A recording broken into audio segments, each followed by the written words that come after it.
बात करनी है सौरमंडल के बारे में, ठीक है, पूरा सौरमंडल। देखो सौरमंडल को हम 3 भागों में बांट सकते हैं। 3 प्रकार के पिंड हैं इसमें।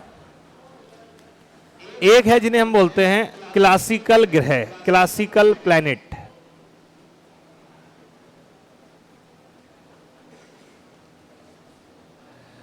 दूसरे होते हैं जिन्हें हम बोलते हैं क्या बोलते हैं उन्हें, प्लूटॉन्स। प्लूटॉन्स। एक होते हैं जिन्हें हम बोलते हैं क्षुद्र ग्रह। क्षुद्र ग्रह, क्षुद्र ग्रह बेसिकली एस्टेरॉइड बोला जाता है इनको। तो क्लासिकल प्लैनेट प्लूटॉन्स हो गए और एस्टेरॉइड हो गए, यानी जिन्हें बोला जाता है क्षुद्र ग्रह। आपके सौरमंडल में ये 3 ही चीज है। पहली बात ये आती है कि क्लासिकल प्लैनेट क्या होते हैं।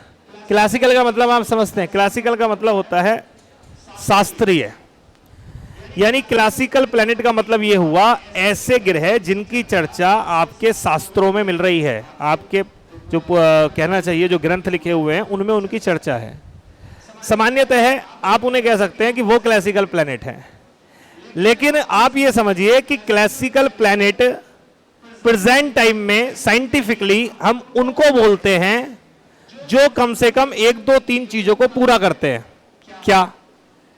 जैसे क्लासिकल ग्रह के अंतर्गत उन ग्रहों को रखा जाता है जिनकी अपनी एक कक्षा है, अपनी एक ऑर्बिट है, अपनी कक्षा, या हम इसे कह सकते हैं अपनी उनकी एक ऑर्बिट है।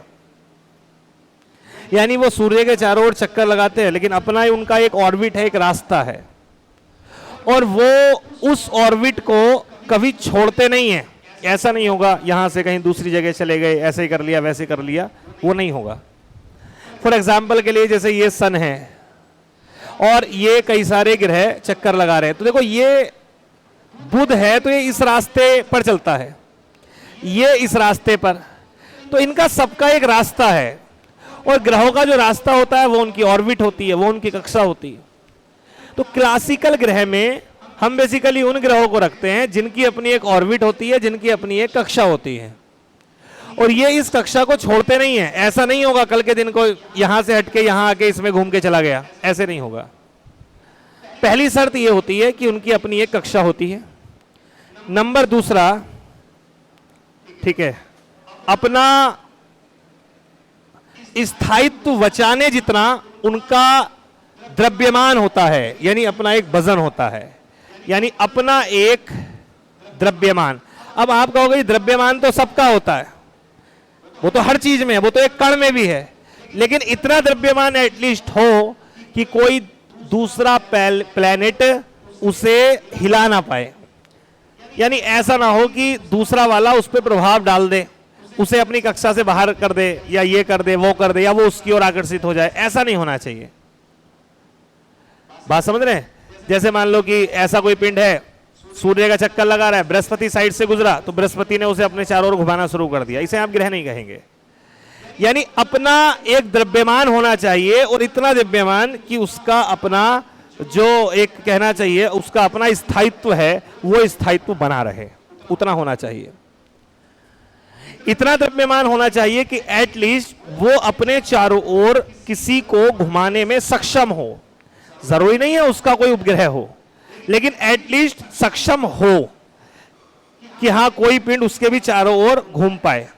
तो मेनली ऐसी सब जितनी भी शर्तें हैं, इन शर्तों को जो ग्रह पूरा करते हैं उनको ही हम किसकी कैटेगरी में रखते हैं? क्लासिकल प्लैनेट की कैटेगरी में रखते हैं।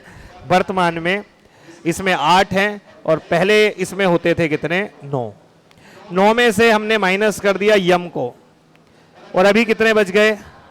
अब आप कहेंगे यम को हमने क्यों हरा दिया, मतलब क्यों हटा दिया क्लासिकल प्लैनेट से? रीजन है वो इस शर्त को पूरा नहीं कर रहा था, वो अपनी कक्षा को, ऑर्बिट को छोड़ देता था कई बार। ऐसा 2, 4, 5 साल में, 6 साल में, 10 साल में, हालांकि वो तो समय बहुत लेता था, लेकिन ऐसे होता था कि वो अपनी ऑर्बिट से थोड़ा हट जाता था। हल्का सा जब गुजर रहा है और वहां कहीं से आसपास से अपनी ऑर्बिट में बृहस्पति है, नजदीकियां थोड़ी बढ़ी हैं, तो बृहस्पति के प्रभाव से आके मे भी हो गया कि थोड़ा बहुत इधर उधर खिसक गया, मतलब हल्का था, दम नहीं था। इसलिए उसे हमने क्या करा, क्लासिकल प्लैनेट की श्रेणी से, कैटेगरी से हमने उसको क्या कर दिया, बाहर कर दिया। तो इसलिए प्रेजेंट टाइम में जो क्लासिकल ग्रह हैं, क्लासिकल प्लैनेट हैं, वो कितने हैं आपके, वो हैं 8। ठीक है। दूसरे होते हैं क्षुद्र ग्रह। क्या होते हैं क्षुद्र ग्रह? जो हैं ये छोटे ग्रह हैं। जैसे फॉर एग्जाम्पल के लिए ये आपका सन है, सूर्य है, और इधर ये बुध हो गया, ये शुक्र हो गया, ये पृथ्वी हो गई, और ये यहाँ पे मंगल हो गया, ये बृहस्पति हो गया, ये शनि हो गया, ये अरुण हो गया, ये वरुण हो गया, ऐसे करके। तो यहां पर आप ये देखोगे ये क्या है, ये जुपिटर है, ये क्या है, शनि है, सैटर्न, ये क्या है, ये अर्थ है, ये मंगल। आप समझ रहे हैं? तो क्या है, ये सब सूर्य का चक्कर लगा रहे हैं, लेकिन इन 8 ग्रहों के बीच में कुछ बहुत छोटे छोटे छोटे छोटे ग्रह हैं, बहुत छोटे छोटे ग्रह हैं। छोटे होने के कारण से उन्हें हम कहते हैं क्षुद्र ग्रह, ऐसे करके। और ये क्षुद्र ग्रह भी चक्कर लगा रहे हैं किसका, सूर्य का। अब मेरे को कोई बताएगा आप में से ये किस किस ग्रह के बीच में है? मंगल और बृहस्पति। यानी यहां मंगल और बृहस्पति के बीच में ये पिंड यहां पर इस तरीके से ये चक्कर लगा रहे हैं, ऐसे करके। यानी आप ऐसे मान लो कि ये सन है, यहां पर ये सब ग्रह चक्कर लगा रहे हैं, लेकिन मंगल और बृहस्पति के बीच में बहुत छोटे छोटे छोटे छोटे छोटे छोटे पिंड हैं, और ये कंटिन्यू सन का चक्कर लगा रहे हैं। तो ये जितने भी ग्रह हैं, इन सब ग्रहों को हम क्या बोलते हैं, क्षुद्र ग्रह बोलते हैं।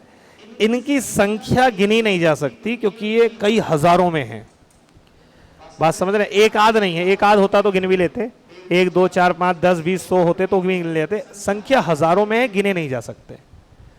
आकार बहुत बड़ा नहीं है, ठीक है, छोटा आकार है। अब छोटा भी मतलब ऐसे मत समझ लेना कि हाँ पत्थर ही है क्या, बिल्कुल ऐसे नहीं, ठीक है बड़े हैं, लेकिन बहुत ज्यादा उतने बड़े नहीं हैं कि हम इन्हें ग्रह की श्रेणी में रखें।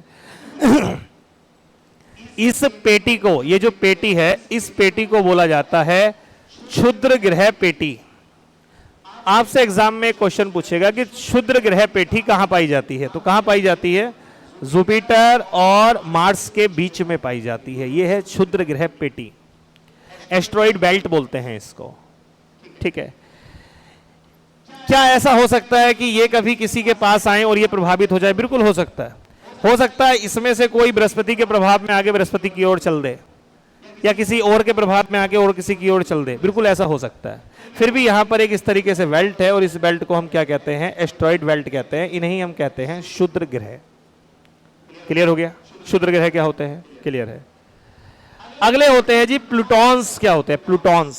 प्लूटॉन्स से समझ रहे होंगे आप, प्लूटो जैसे खगोलीय पिंड, ऐसे पिंड जो प्लूटो जैसे हैं। अब देखो प्लूटो यानी यम, यम ना तो क्लासिकल प्लैनेट है, यम ना ही एक एस्ट्रॉइड है। तो यम क्या है? यम एक ऐसा पिंड है जो ना क्लासिकल ग्रह है ना ये है, लेकिन फिर भी वो सूर्य का चक्कर लगा रहा है।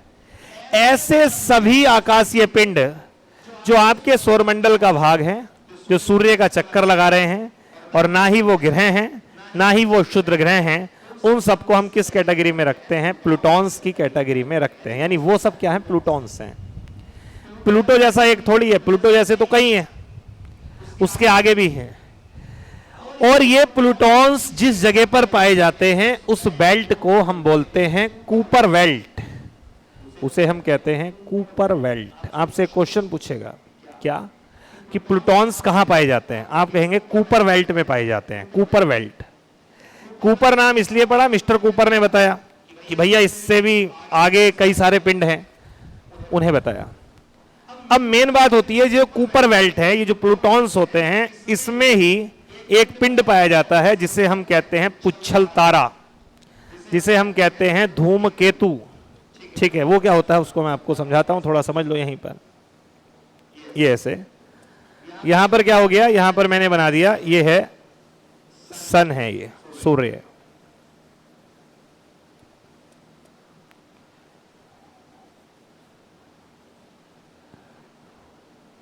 ये सन है। और इसके पास यहां पर आपको पता हो गया ये कौन सा है, बुध, ये शुक्र यानी मरकरी और वीनस, ये अर्थ है, ये मार्स है, ये जुपिटर यानी बृहस्पति, ये शनि, ये अरुण, ये वरुण। ठीक है, ये क्लासिकल प्लेनेट हो गए। कितने हो गए आप, ये हो गया कौन सा, ये मरकरी है, ये वीनस है, ये अर्थ है, ये मार्स है, ये जुपिटर है, ये सैटर्न है, और आगे यूरेनस है और नेपच्यून है, यानी अरुण है और वरुण है। और यहीं पर मैंने आपको बताया कुछ पिंड यहाँ पर हैं जो चक्कर लगा रहे हैं इस तरीके से, ये यहाँ ऐसे, ठीक है, ये ऐसे करके, यहाँ पर ये ऐसे करके, ये ऐसे करके चक्कर लगा रहे हैं।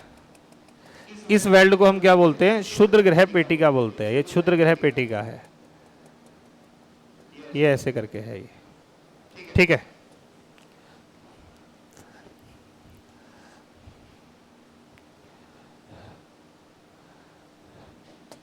अब देखिए यहां पर इससे आगे भी कुछ पिंड पाए जाते हैं। इससे आगे ये वाली जो बेल्ट है, आगे जो कुछ भी मिल रहा है उसे हम क्या बोलते हैं, उसे बोलते हैं कूपर बेल्ट।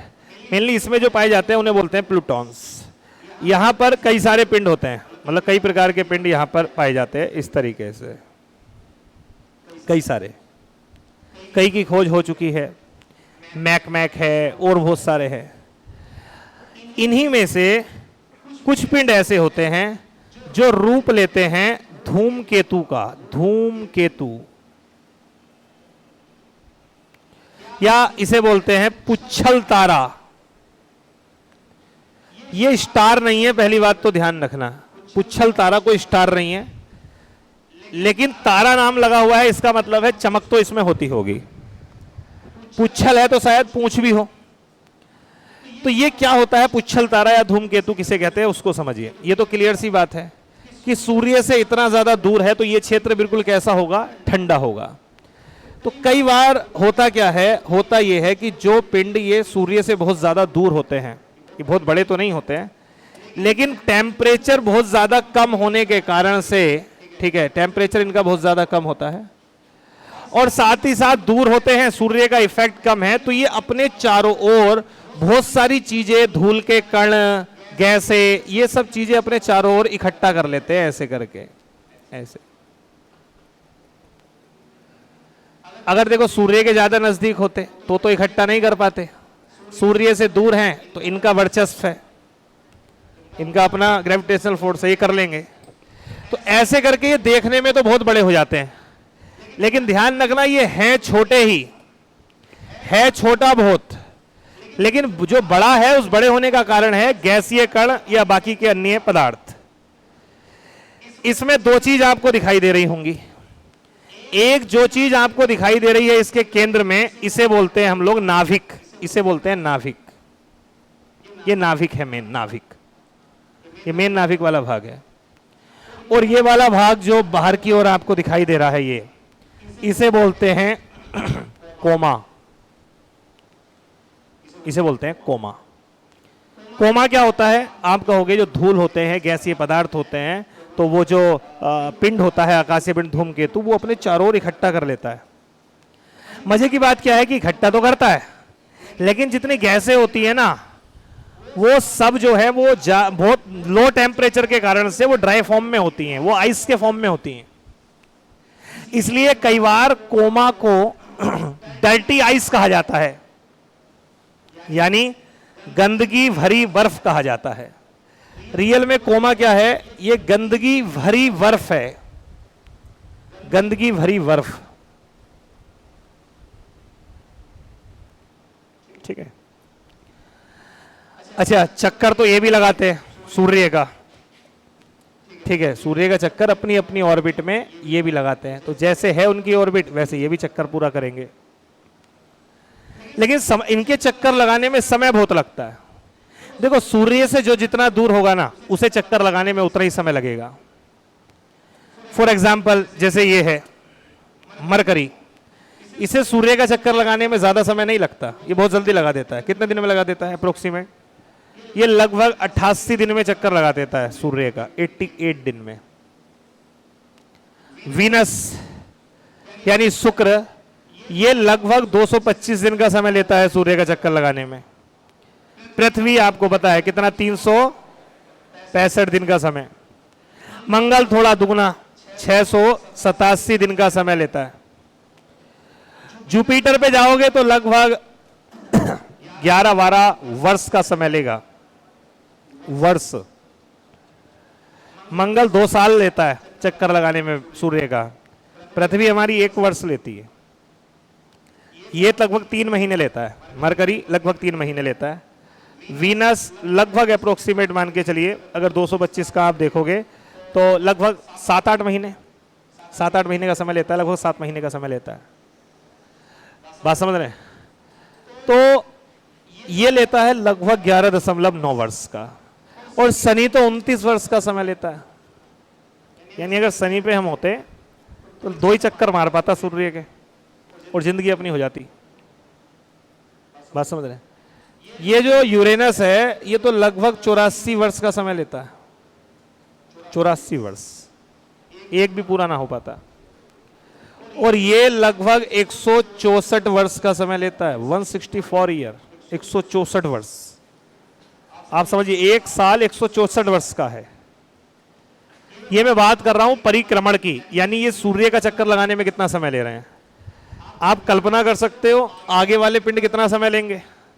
यानी ऐसे ऐसे पिंड होते हैं जो चक्कर लगाने में 1000 साल, 1500 साल, 2000 साल, 400 साल उतना लेते हैं।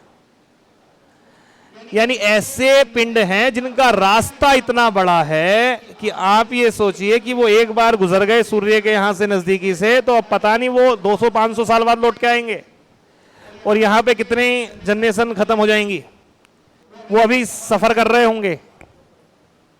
ठीक है, तो क्या होता है, ये जब दूर होता है तो ऐसा स्थिति होती है, लेकिन जब ये नजदीक आना शुरू होता है, तो जब नजदीक आना शुरू होता है तब स्थिति कुछ हद तक बदलती है।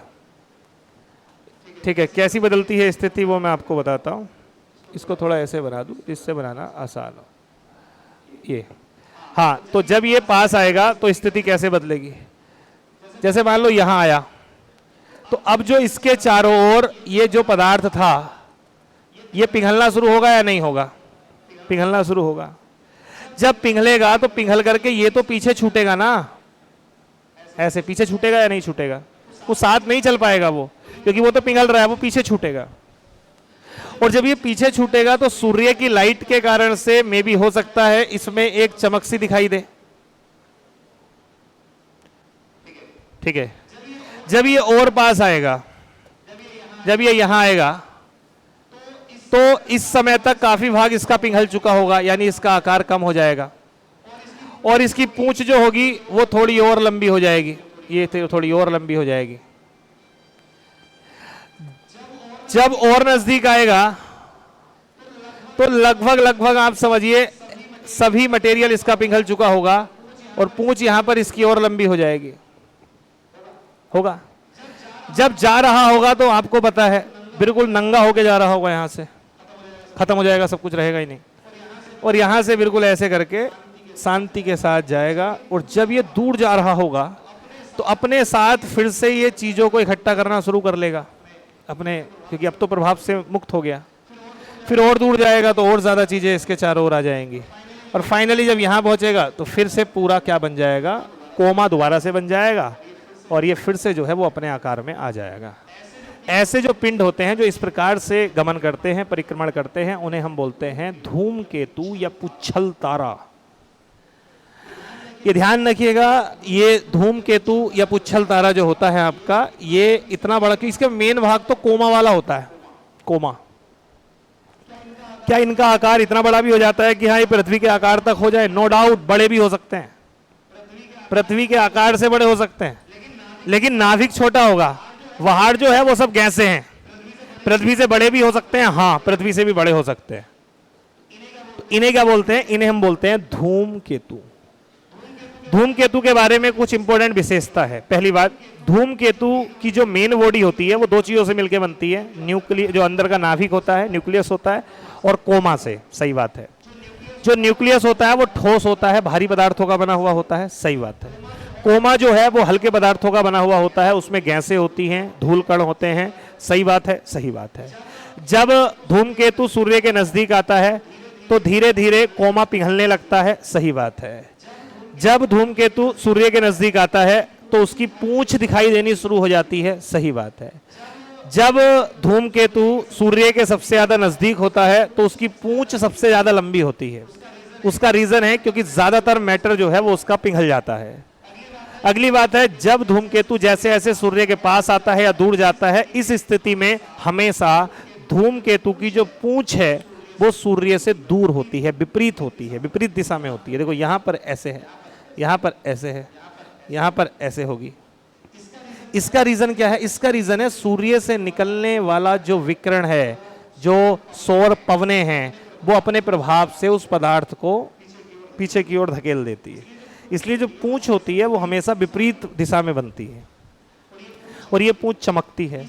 इस चमकने के कारण से कुछ लोग इसे तारा बोल देते हैं, पूंछ वाला तारा यानी पुच्छल तारा। अब आप कल्पना करिए कितना अंतर है तारे में और इसमें। कोई है क्या, कोई तालमेल है क्या? क्या ये तारा हो सकता है?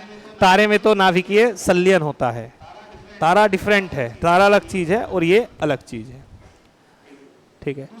दूसरी बात आती है कि मान लो, क्या ये जैसे मान लो आ रहा हो और सपोज दैट यहां से ये तो सब चक्कर लगा रहे हैं ना, आप मान के चलो कि मान लो ये पृथ्वी है तो इत्तेफाकन पृथ्वी भी चक्कर लगा रही है, और ऐसे मान के चल लो कि ऐसा हो जाए कि पृथ्वी यहां से ऐसे करके यहां हो, यहां हो और ये यहां हो। पृथ्वी ऐसे चक्कर लगा रही है, पृथ्वी यहां हो,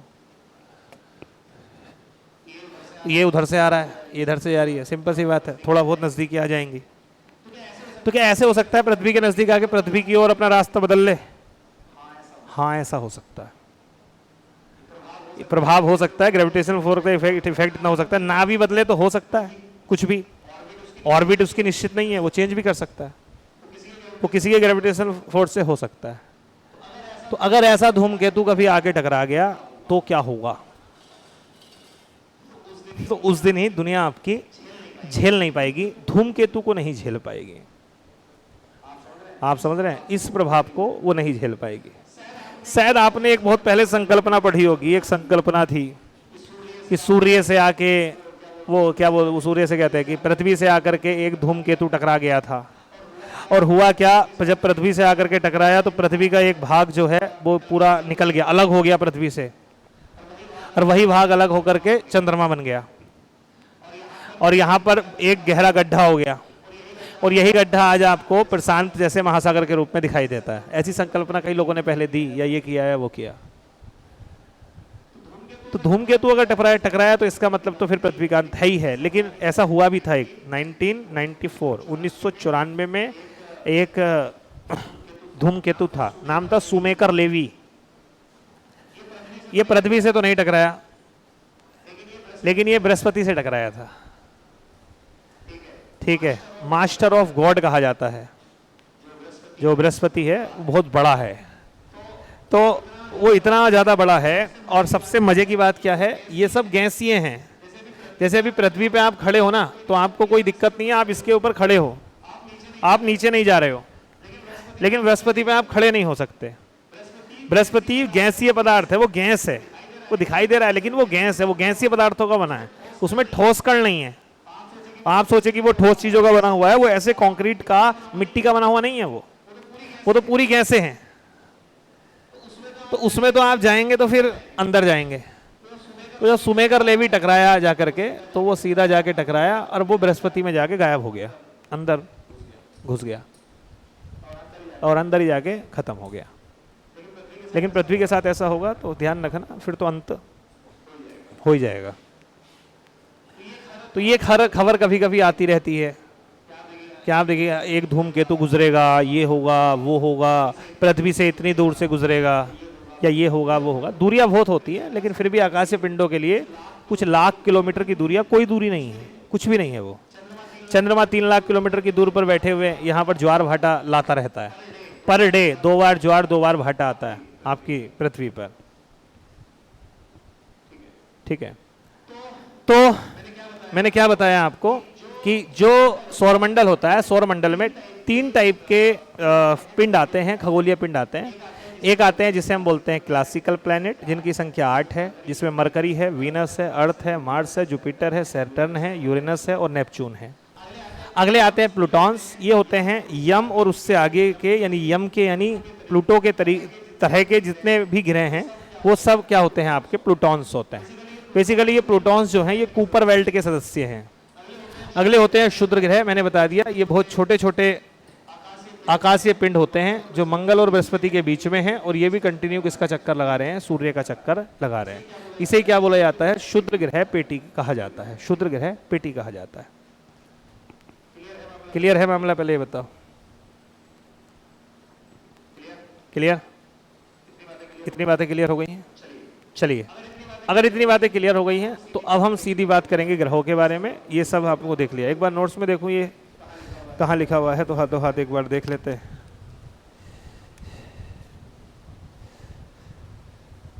अगर सूर्य भी एक साइड हो, सूर्य और मून भी इधर ही हो और इधर अर्थ हो, तब इसे क्या बोलते हैं, अमावस्या बोलते हैं।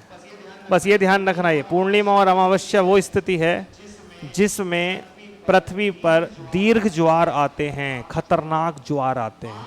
आम